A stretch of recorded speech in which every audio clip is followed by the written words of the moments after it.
Oppression, brutality, and anarchy. How did Iraq become like this? Well, let's try and find out. That's what we're gonna do.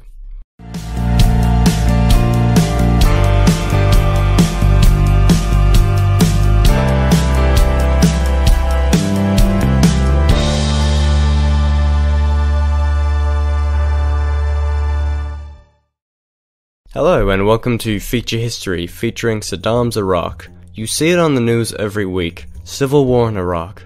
What is it about? Why did it happen? And who's to blame? I'm going to attempt to take a step back from any kind of finger pointing here and just get into the plain old facts of how Iraq became like it is today. That means no Bush did it, goddamn Jews, or any kind of larger conspiracy. Plus, I imagine the comments will take care of those for me. I'm sure just about anyone old enough to process the words I'm saying remembers Saddam Hussein, the presidential dictator of Iraq. But who is he really? What did he actually do? And why was he public enemy number one? These are the questions I'm going to attempt to answer. So strap in, buddy, it's gonna be a long one. I've gotten ahead of myself somewhat here, so let's take a step back. In fact, let's take a leap back all the way to 1918. The Ottoman Empire is defeated in the First World War, and the British and French get to work doing what they do best: empire. Ottoman territory is partitioned vaguely into what we have today, and the state of Iraq is born under British control. The British took it upon itself to select Sunni Arabs for the position of power in government and ministry, despite the majority of the population being Shiites. They also decided the government would be a monarchy with Faisal I of Iraq at its head. It wasn't until 1932 that the Kingdom of Iraq became an independent state at the request of Faisal. The people of Iraq, though, were not pleased with serving under the Syrian Hashemite dynasty, and several high-ranking officers known as the Golden Square staged a coup in 1941. The British were able to beat back the disgruntled officers in the Anglo-Iraqi War and keep the king and his dynasty in power. Despite this initial coup being a failure, it set a trend, and it became clear to onlookers that Iraq was not a stable country in these turbulent times. In fact, Iraq would face much government instability in the Arab Cold War to follow, which would span from 1952 to 1970. Saddam Hussein Abd al-Mahid al-Tikriti was born in 1937 to a poor family near the town of Tikrit. He fell in line with the popular anti-British Arab nationalist sentiments and dropped out of secondary school to join the Ba'ath Party in Baghdad. The Ba'ath Party preached ideas of Arab unity and dismantling foreign imperialism within the region. When Saddam joined the party, they had been conspiring to assassinate the Iraqi Prime Minister Abdel Karim Qazim, who had overthrown the monarchy in the 1958 July Revolution. Not to be confused with the 1830 July Revolution of the same name. Plan successfully failed horribly, and Saddam fled to Egypt in the most classic of ways, on a donkey in the desert. He didn't return home until the 1963 coup that saw members of the Ba'ath Party and Abdul Salam Arif take power. Tensions grew between President Arif and the Ba'athist leader of choice Ahmed Hassan al-Bakr, for who truly held more power. Despite the unease within the new Iraqi government, discussions began between Syria, which had recently seen its own Ba'athist revolution, and Egypt for unification. Al-Bakr decided at the same time he would not allow himself to be second fiddle to Arif, and the Ba'athist members of the government threw Arif and all other non-Ba'athist members out of the cabinet to secure a fully Ba'athist regime. Saddam began his own push for power within the government, attempting to work his way up the chain of power, but negotiations of unity broke down and the Ba'athist Party in Syria and Iraq were split.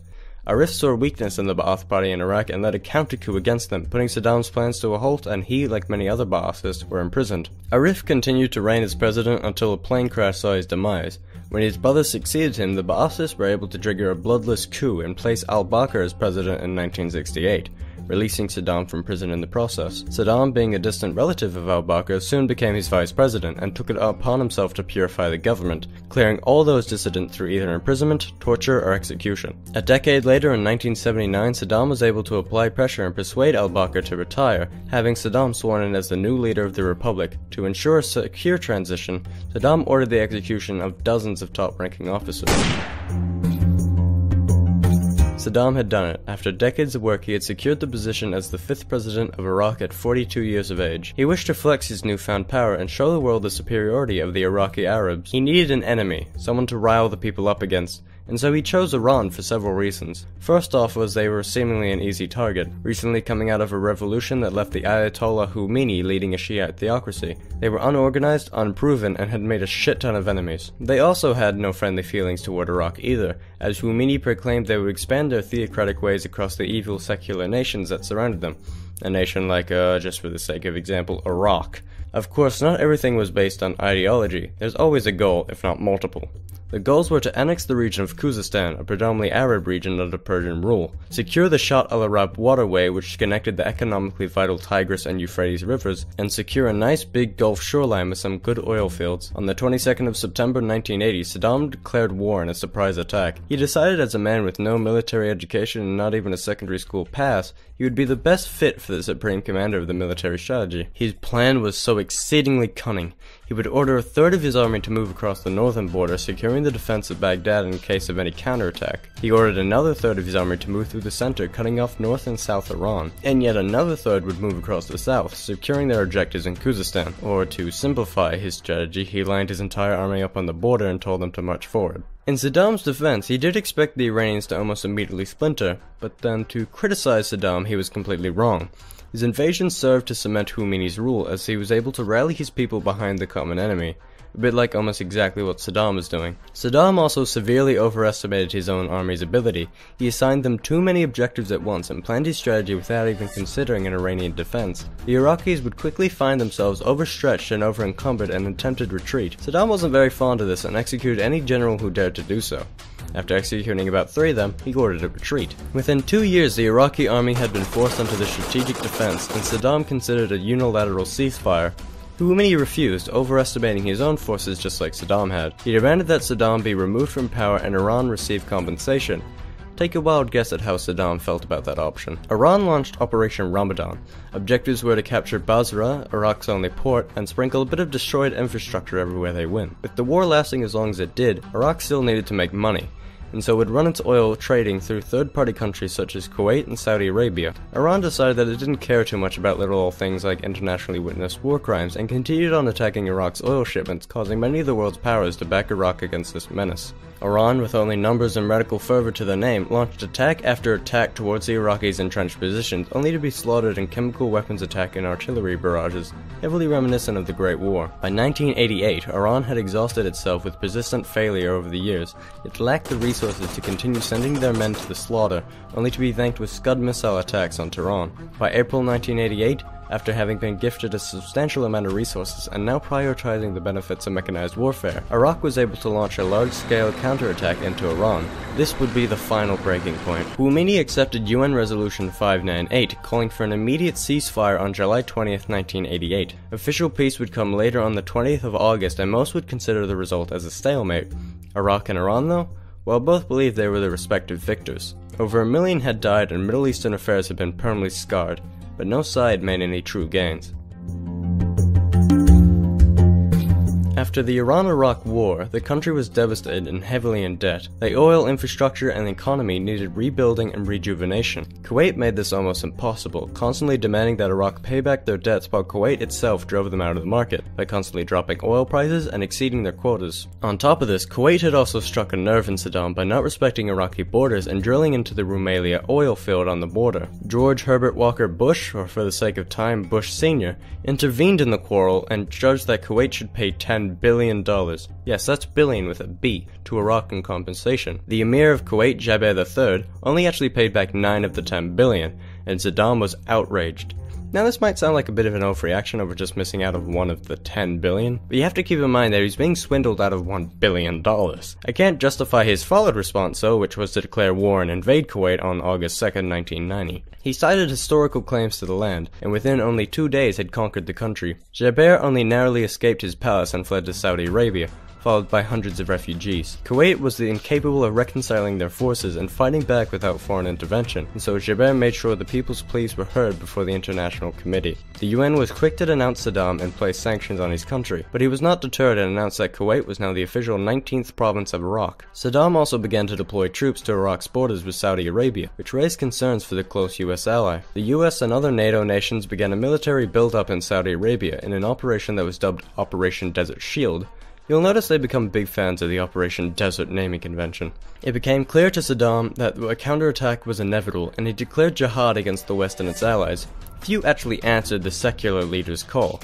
He noted that Bush also began to use his time to rally a coalition of countries to fight against him. The coalition contained nations such as the UK, France, Australia, Saudi Arabia, and many, many more. Saddam attempted to garner his own allegiances, but only was able to acquire the pledge of a few other third world dictators, only Saddam of which would answer his war cry when the time came. Saddam, either arrogant or testing his luck, sent a list of demands to President Bush which called for an Israeli exodus from Palestinian lands, Iraqi access to the Persian Gulf, and even a beneficial trade deal with the US. Bush, after a long pause for thought, or to have a good laugh about such ridiculous demands, swiftly denied it. On November 29, 1990, the UN Security Council authorized the use of all necessary means of force against Iraq if Saddam refused to withdraw from Kuwait by the following 15th of January. That would almost sound ominous if it wasn't so bloody wordy. At the crack of dawn on January 17, 1991, a massive US-led air offensive hit Iraq's defenses. This bombing campaign, dubbed Operation Desert Storm, continued until mid-February. It was able to severely cripple Iraq's defenses, destroying much of its armor, artillery, and air force. Desert Storm would be followed by Operation Desert Saber, which was to bring the war to a close with the coalition's mass ground offensive that secured Kuwait and pushed the Iraqi forces back to Iraq. As the Iraqis retreated though, they employed a scorched earth strategy, destroying every oil well in their path. As US forces began to push into Iraq, Bush decided a ceasefire must be signed, which it was on the 20th of February, ending the Gulf War. Bush knew that occupying Iraq and removing Saddam's regime would pose serious threat to the stability of the region and would serve only to dissolve the state of Iraq into a region of warlords.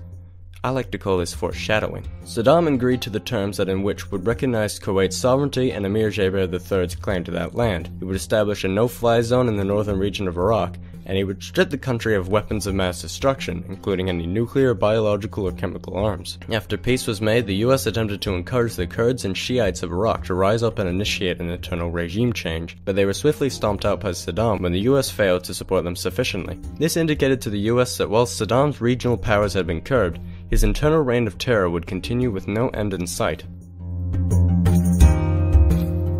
Iraq had been deeply scarred by its past two conflicts. Unrest ran amok, and the economic sanctions forced the people into either crime or starvation. Saddam was able to suppress two coups in both 1992 and 1993, and would make sure that those that dissent would pay in blood. The UN continued to harass Saddam, attempting to apply pressure for him to comply with the terms of the resolution that would see him destroy his stockpiles of nuclear, biological, and chemical weapons. Saddam would constantly refuse and fly in the face of the Security Council again and again. He would, though, allow himself just enough of a margin of freedom in his responses so that he could renegotiate if threatened with force. On September 11, 2001, the World Trade Center attack shocked the world. Saddam, though, seeing a psychological blow dealt to his enemies, publicly applauded the attacks. The new president, good old George W., or Bush Jr. for our sake, whilst not linking Saddam to the attacks directly, did feel that he was a threat in this new age of global terror. He would famously place Iraq alongside Iran and North Korea when speaking of a new axis of evil, and so the world was set for the Iraq War II, Electric Boogaloo.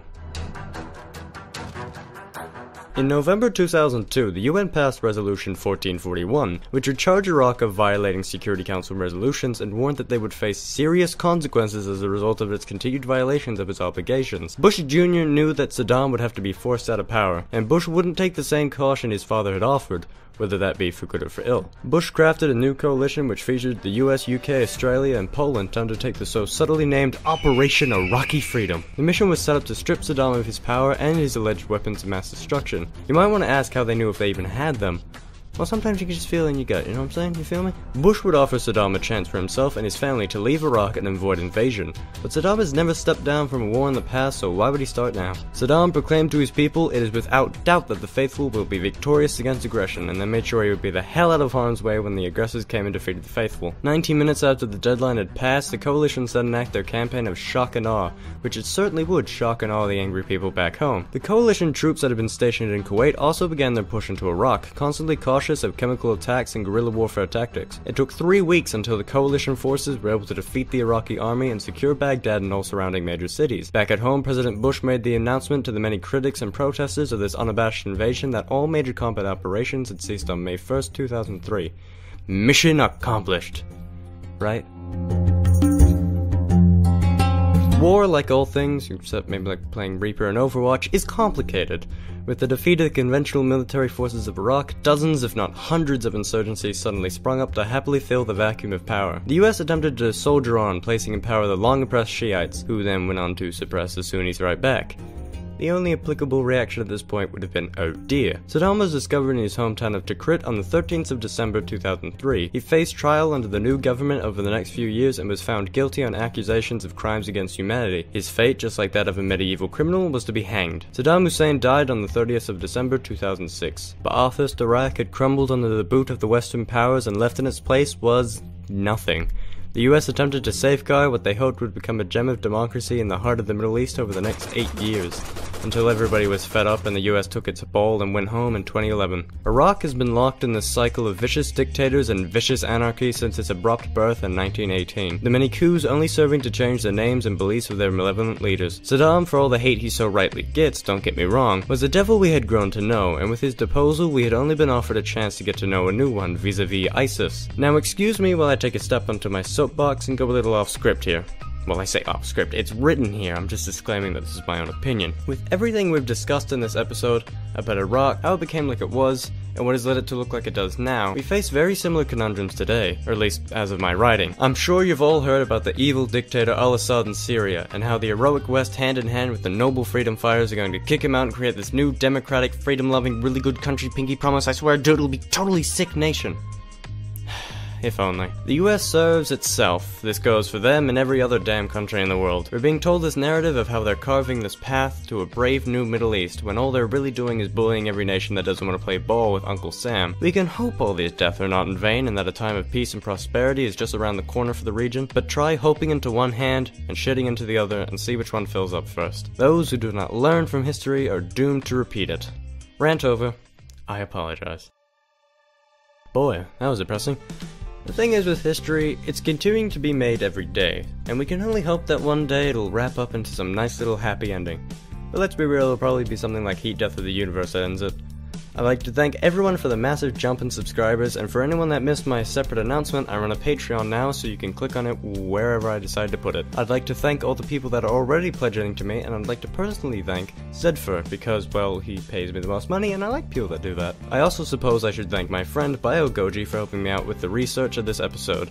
He has his own shitty channel he begged me to put in the description, so watch that if you hate yourself. And that's it. Go click on something else now. Preferably one of my things. Leave.